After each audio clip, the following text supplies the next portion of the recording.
Small talk. Ugh. Just those two words, right? For a lot of people, they're enough to make you break out in a cold sweat. But what if I told you it's not some, magical talent you're either born with or you're not? What if it's actually a skill, an art even, and it's something anyone can master? So let's dive in and figure out how. Okay, be honest with me. You've been there, right?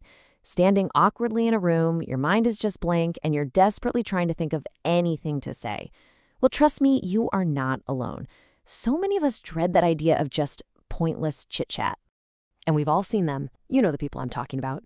The ones who can just strike up a conversation with literally anyone. They're making friends in the coffee line, they're charming the bartender into a free drink. You're looking at them thinking, what are they? Some kind of social mutant? The answer is no. They've just figured something out. They get the real purpose of small talk. And that's the key. To get good at this, we have to totally reframe what small talk is even for. See, it's not the conversation itself, it's the start of one. The best way to think about it is like you're climbing a ladder. The number one reason people hate small talk is because we all have this belief that it's just meaningless. We want to skip right past it and get to the real conversation. But how do you actually get there with somebody you just met? And I love this analogy because it captures it perfectly. Think about any great, deep conversation you've ever had. Did it just appear out of thin air? Of course not, right? You had to build up to it, step by step. Well, small talk? That's just the first few rungs on that ladder. So really, it's not about talking about the weather forever. The real goal is to find a point of connection, some little piece of common ground that lets you climb higher up that ladder into a way more interesting discussion. And here's the thing. You can't just skip those first few steps. I mean, can you imagine walking up to a total stranger and asking, "So, what do you think happens after we die?" It'd be weird. It's kind of like trying to sprint a marathon without even stretching. You have to build that foundation first. Okay, so if small talk is that essential first step, how do we actually do it? Let's get practical. We're going to build your toolkit with a few really simple but super powerful techniques. So our first tool, it is incredibly simple, but it's something I think most of us just forget to do in the moment. Here it is. When someone asks you a simple question, your job is to give them something to work with. You've got to offer them a little hook they can grab onto to keep the conversation going. I mean, just look at the difference here. It's night and day. On one side you have, "Good, you?" And that's it. It's a dead end. The conversation just died. But on the other side, just by adding one tiny little detail, "I spent the morning playing basketball with friends," look what you've done. You've just handed them 3 different things they can ask about.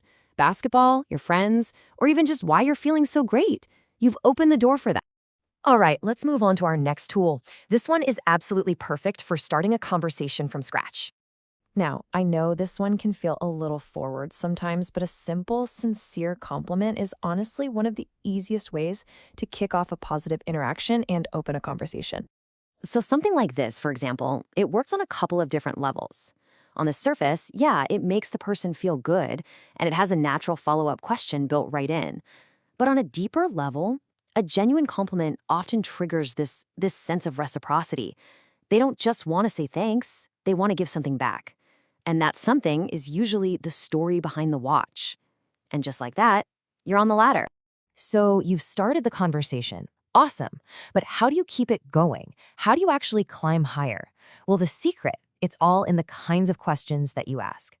But before we even get to the questions themselves, we have to remember the golden rule here. The goal isn't just to fill the silence with noise about yourself. It's about showing you're genuinely interested in the other person. And if you actually listen, the right questions start to come a lot more naturally. This right here is where we separate the conversation killers from the conversation starters. The killers are those closed-ended questions, the ones that can be answered with a simple yes or no. They bring all the momentum to a dead stop. But the starters, these are open-ended. You can't answer them with just one word. They require a real answer. And that's why they're so powerful. See, open-ended questions, they do the heavy lifting for you. They invite the other person to share their own thoughts, their feelings, their knowledge, which makes them feel valued. And maybe most importantly, they show that you actually care about what they have to say. Okay, so we've reframed what small talk is all about, and we've filled up our toolkit with some really practical techniques. Now, let's put it all together into a simple guide you can use, like, today. So here it is, your quick start guide. 4 simple steps. First, change your mindset. Small talk is just the first rung on the ladder. Second, offer up small details to give people something to hook into. Third, use a genuine compliment to open the door. And fourth, ask those open-ended questions to start climbing higher. That's really the whole shebang right there. So, the only thing left to do now is to actually try it.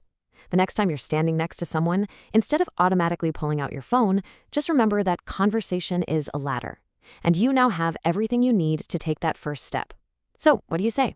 Which conversation will you start?